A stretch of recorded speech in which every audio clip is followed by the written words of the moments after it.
যদি সাধাৰণ শ্ৰেণীৰ লোকসকলে দৰ্শন কি বুলি জানিব বিচাৰে তেন্তে হলে আপুনি একদম সহজ ভাষাত দৰ্শন কি বুলি প্ৰেজেন্ট কৰি দেখুৱাব আমি ভাৰতীয় পৰম্পৰাৰ ফালৰ পৰা যদি আমি যাওঁ আপোনাৰ প্ৰশ্নটোৰ কাৰণে মই প্ৰথম ধন্যবাদ জ্ঞাপন কৰিছোঁ আৰু মোক ইয়াত মাতি মোৰ মনোভাৱ প্ৰকাশ কৰিবৰ কাৰণে সুবিধা দিয়াৰ কাৰণে প্ৰথমে মই ধন্যবাদ জ্ঞাপন কৰিছোঁ আচলতে দৰ্শন আমি ভাৰতীয় পৰম্পৰাত যদি চাওঁ শব্দটো যদি চাওঁ তেনেহ'লে সংস্কৃত দৃশ ধাতুৰ পৰা দৰ্শন শব্দটো আহিছে আৰু দৰ্শন মানে দেখা আমি এতিয়া দেখা বুলি ক'লে আমিতো এনেই এবাৰ চোৱা সেইটো এটা দেখা হয় আমি এখন বোলছবি চাব গ'লোঁ চিনেমা হলত চিনেমা এখন চাই হ'লোঁ সেইটোও দেখা কিন্তু দৰ্শনৰ যিটো তাত্ত্বিক অৰ্থ সেইটো এনেই দেখা আৰু তাত্ত্বিকভাৱে দেখাৰ মাজত এটা পাৰ্থক্য আছে উদাহৰণস্বৰূপে আপুনি যদি চায় আমি লগৰ এজনক ক'ম যে মই চিনেমা এখন যদি চাই আহোঁ মই কেতিয়াও এখন চিনেমা দৰ্শন কৰি আহিলোঁ বুলি নকওঁ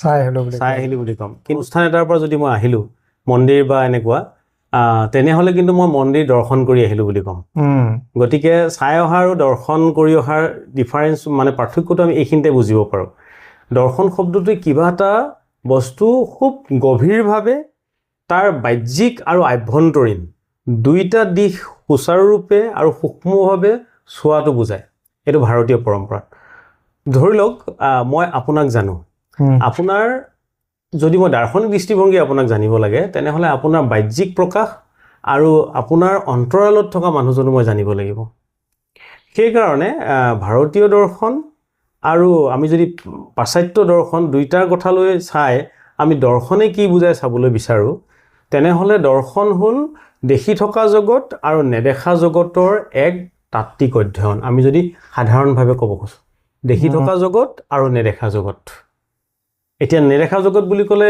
এতিয়া ধৰি লওক আপোনাৰ মনটো যে মোৰ মনত পৰিছে কাৰোবালৈ এতিয়া মনত পৰিছে মানে ক'ত পৰিছে কিহত পৰিছে এতিয়া মনটো যদি আমি কাইলৈ ডক্টৰৰ ওচৰত গৈ যে এক্সৰে কৰি আহোঁ মনটোতো বডিত ক'তো নাই দেখা পোৱা বস্তু নহয় পৰিছে মই তোমালৈ মোৰ মনত পৰিছে তাৰমানে কিহত পৰিছে গতিকে এই দৰ্শনে সেই দিশটোও চাব সেইকাৰণে পাশ্চাত্য দৰ্শনত তিনিটা শাখাই আছে দৰ্শনৰ প্ৰধান তিনিটা শাখা জ্ঞানবিদ্যা পৰাবিদ্যা আৰু মূল্যবিদ্যা এই পৰাবিদ্যা বুলি মই যিটো ক'লোঁ যাক ইংৰাজীত মেটাফিজিক্স বুলি কয় সেইটোৱে কি কৰে যে নেদেখা জগতখন আমি কেনেকৈ অধ্যয়ন কৰিম কাৰণ আপুনি বুলি ক'লে আপুনি কেৱল শাৰীৰিক অৱয়ৱে নহয় আপুনি আৰু অলপ কিবা এটা সেই কিবাটোও মই জানিব লাগিব কিবাটো আছে কাৰণে শাৰীৰিক অৱয়ৱটো বিদ্যমান হৈ আছে গতিকে দৰ্শন কিন্তু ধৰ্ম নহয় সেই কথাটো আৰম্ভণিতে মই স্পষ্ট কৰি দিব বিচাৰিছোঁ দৰ্শন মানে ভগৱানৰ উপাসনা নহয় দৰ্শনৰ মানে হ'ল সত্যক উপলব্ধি কৰা এতিয়া আপোনাৰ শৰীৰটোৱে সত্য নহয় আপোনাৰ বিষয়ে যদি মই সত্য উপলব্ধি কৰিব লাগে তেনেহ'লে আপোনাৰ বাহ্যিক অৱয়ৱৰ লগতে আৰু কিবা আছে নেকি সেইটোও জানিব লাগিব গতিকে একদম অতি যদি পোনে পোনে আমি যদি কওঁ দৰ্শন কি সত্যৰ অনুসন্ধান ইয়াৰ লগতে সংগতি ৰাখি এটা কথা জানিবলৈ প্ৰয়াস কৰোঁ আপোনাৰ পৰা যে আচলতে ধৰ্মৰ পৰিভাষাটোনো কি হয় আৰু ধৰ্ম আৰু দৰ্শনৰ মাজত এটা যোগসূত্ৰ স্থাপন কেনেকৈ কৰি বাস্তৱ জগতখনৰ লগত তাক এটা সামঞ্জস্যত ৰাখিব পৰা যাব যিটো নেকি সৰ্ববিদিত হ'লেও কিছু ক্ষেত্ৰত সৰ্বগ্ৰহণযোগ্যতাৰ পৰা অকণমান ফালৰি কাটি থাকে মই আপোনাৰ পৰা আশা কৰিম যাতে সকলোৱে তেনেকৈ গ্ৰহণ কেনেকৈ কৰিব পৰা যায় যুক্তিসংগতভাৱে সেই বস্তুটো অকণমান ক'লে উপকৃত হ'ম হয় ধন্যবাদ আচলতে ধৰ্ম আৰু দৰ্শন আমি বিশেষকৈ ভাৰতীয় দৰ্শনৰ যিটো কথা আমি ভাৰতীয় দৰ্শন সাধাৰণ লোকে ভাবে বেদৰ পৰা আহিছে উপনিষদৰ পৰা আহিছে আৰু সেইকাৰণেই ভাৰতীয় দৰ্শন আৰু বিশেষকৈ হিন্দু ধৰ্ম খুব খুব ওচৰ বা কিছুমানেতো সাধাৰণ লোকে হয়তো ভাবিব যে ভাৰতীয় দৰ্শনেই হিন্দু ধৰ্ম বা এনেকুৱা ধৰণৰ এটা চিন্তা মানুহৰ থাকিব পাৰে যিহেতু ভাৰতীয় দৰ্শনৰ মুখ্য গ্ৰন্থ বুলি ক'লে আমি বেদ উপনিষদ গীতা ভাগৱত এইখিনি কথাই আহে হয় এই প্ৰশ্নটো মই অকণমান আপোনাক দীঘলীয়াকৈ ক'ব লাগিব আচলতে আমি ধৰ্ম কি যদি আমি ভাবিবলৈ চাওঁ তেনেহ'লে এটা খুব তাৎপৰ্যপূৰ্ণ কথা যে ধৰ্ম কি বুলি কোৱাৰ আগতে ধৰ্ম কাৰ ধৰ্ম কাৰ আমি এই পৃথিৱীত যদি এটা ধৰক এটা অধ্যয়ন কৰোঁ তেনেহ'লে আপোনাৰ 7.8 মিলিয়ন মান জীৱ জন্তু আছে আৰু আমি তাৰ ভিতৰতে এবিধ জীৱ যদিও আমি নিজেই নিজক কৈছোঁ যে আমি জীৱশ্ৰেষ্ঠ মানৱ সেইটো এটা বেলেগ ব্যাখ্যা আছে আচলতে নিজেই নিজক শ্ৰেষ্ঠ বুলি কোৱা কথা এটা তথাপিও এই 7.8 মিলিয়ন জীৱৰ ভিতৰত আমিও এবিধ আৰু আচৰিত কথাটো হ'ল এই জীৱবিধৰ বাদে কোনো জীৱৰে এই ধৰণৰ যিটো প্ৰতিষ্ঠানিক ধৰ্ম নাই। প্ৰতিষ্ঠানিক ধৰ্ম মানে মই institutional religion like Hinduism, Islam, খ্ৰীষ্টিয়ানিটি, আপুনি যদি চাই মানুহৰ বাদ দি কোনো জীৱ জন্তুৰ সেই ধৰ্মীয় কথাটো নাহে। এতিয়া দাৰ্শনিক কোন? আপুনি সুধিছে মোৰ ধৰ্ম আৰু দৰ্শনৰ সম্পৰ্কটো। দাৰ্শনিক কোন? আমাৰ কেতিয়াবা এনেকুৱা হয় দাৰ্শনিকসকল অলপ বেলেগ ধৰণে চিন্তা কৰা মানুহবিলাকে দাৰ্শনিক, এনেকুৱা এটা ধৰণৰ ধাৰণা সাধাৰণ থাকে। দাৰ্শনিক কোন আমি যদি ক'বলৈ যাওঁ, যিয়ে সুসংবদ্ধভাৱে যুক্তি সহকাৰে কথা ভাবিব পাৰে, তেওঁই দাৰ্শনিক। এতিয়া সেই অৰ্থত কোনে ভাবিব পাৰে? নিশ্চিতভাৱে মানুহে ভাবে।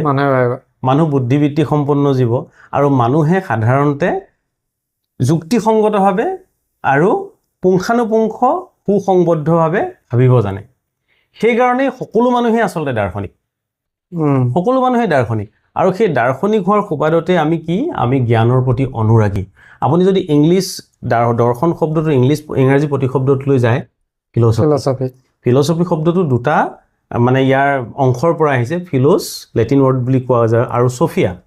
ফিলোচৰ অৰ্থ হ'ল প্ৰেম, লাভ, আৰু ছফিয়াৰ অৰ্থ হ'ল জ্ঞান। ইংলিছত যদি কওঁ, ফিলোচৰ অৰ্থ হ'ল লাভ আৰু ছফিয়া হ'ল উইজডম, জ্ঞানৰ প্ৰতি প্ৰেম। গতিকে আমি মানুহবিলাক আমি সন্তুষ্ট নহয়, মানে আজি আপুনি যিখিনি জানে আৰু জানিবলৈ বিচাৰি আছে, আৰু সেইকাৰণে আমি মহাকাশত গৈছোঁ, মহাকাশত গৈ জানিব বিচাৰিছোঁ কথা। গতিকে এই যে জ্ঞানৰ প্ৰতি হেঁপাহ আছে, সেইটো কেৱল মানুহৰ আছে। গতিকে এই জ্ঞানৰ প্ৰতি থকা হেঁপাহৰ কাৰণে আমি দাৰ্শনিক। এতিয়া মই ক'ব বিচাৰিছোঁ, আমিয়েই দাৰ্শনিক, আমিয়েই ধাৰ্মিক জীৱ। আমিয়েই দাৰ্শনিক, আমি মানে মানুহবিলাকেই দাৰ্শনিক আৰু মানুহবিলাকেই ধাৰ্মিক জীৱ। তাৰমানে কি? নিশ্চিতভাৱে ধৰ্ম আৰু দৰ্শন এই দুটা বিষয় নিশ্চিতভাৱে কোনোবা এটা পইণ্টত তাৰ এটা সংযোগ আছে। সেই সংযোগ যদি বিচাৰোঁ, তেনেহ'লে আপুনি এটাই পাব যে এই যে আমি বুদ্ধিবৃত্তি সম্পন্ন জীৱৰ কাৰণেই আমি ধাৰ্মিক, আৰু বুদ্ধিবৃত্তি সম্পন্ন জীৱৰ কাৰণেই আমি দাৰ্শনিক। সেইফালৰ পৰা কিন্তু আপুনি ধৰ্ম আৰু দৰ্শনৰ মাজত এটা যোগসূত্ৰ আপুনি স্থাপন কৰিব পাৰে। বুজি পাইছোঁ। এটা যোগসূত্ৰ স্থাপন কৰিব পাৰে। গতিকে আপুনি চাব, আমি আৱেগিক, জীৱ জন্তু আৱেগিক। এটা গৰুৱে যদি পোৱালিটো বিচাৰি নাপায়, মাকে কান্দি থাকে, চিঞৰি থাকে। তাৰমানে কি? তেওঁ মাকৰ আৱেগ সেই গৰুজনীৰো আছে, ঠিক তেনেকৈ আমাৰ মানুহৰো আছে। কিন্তু গৰুৰ এটা উন্নত পৰ্যায়ৰ চিন্তা শক্তি নাই, জীৱ জন্তুৰ উন্নত পৰ্যায়ৰ চিন্তা শক্তি নাই। সেইকাৰণে আজি পৃথিৱীৰ সৃষ্টিৰ আৰম্ভণিৰ পৰা যদি আমি চাওঁ, জীৱ জন্তুৱে যেনেকৈ আছে তেনেকেই আছে। কাপোৰ নিপিন্ধাৰ কথাই কওক, ঘৰ নবনোৱা, বাসস্থান নিজে সৃষ্টি নকৰাৰ কথাই কওক, তেওঁলোকে তেনেকৈ আছে। প্ৰকৃতিয়ে যি মানে দিছে খাদ্য, তাকেই গ্ৰহণ কৰিছে। কিন্তু আমি ক'ৰ পৰা ক'লৈ আহিলোঁ চাওক। আমি কাপোৰ পিন্ধি বনাই সভ্য হ'লোঁ, আমি নিজৰ বাসস্থান নিজে বনাই ল'লোঁ, আমি খাদ্য নিজে প্ৰস্তুত কৰিলোঁ। আমি চৰাই চিৰিকটি যেনে কুলি বহাগৰ সময়ত অসমলৈ আহে, নিশ্চিতভাৱে বিহু পাতিবলৈ নাই, তেওঁলোকে খাদ্যৰ সন্ধানত আহে। তাৰমানে এতিয়াও তেওঁলোকে খাদ্যৰ সন্ধানত পৰিভ্ৰমণ কৰে, কিন্তু আমি মানুহটো যোৱা নাই। তাৰমানে আমি মানুহৰ এই বুদ্ধিবৃত্তি সম্পন্নতা আছে, আৰু সেইকাৰণে আমি দাৰ্শনিক। আমি নিজৰ সুবিধা অনুযায়ী গোটেই কথাখিনি আমি উদঘাটন কৰিব পাৰোঁ, আৰু আমিয়েই ধাৰ্মিক। কাৰণ মানুহৰ বাদে কোনো জীৱ জন্তুৰ ধৰ্ম আছে বুলি আমি নাজানো। হয়, এই কথাটোত আৰু অকণমান ব্যাখ্যাৰ প্ৰয়োজন হ'ব। আপোনাৰ পিছৰ প্ৰশ্নটোৰ লগত মই এই কথাখিনি সংযোগ কৰিবলৈ চেষ্টা কৰিম। ঠিক আছে।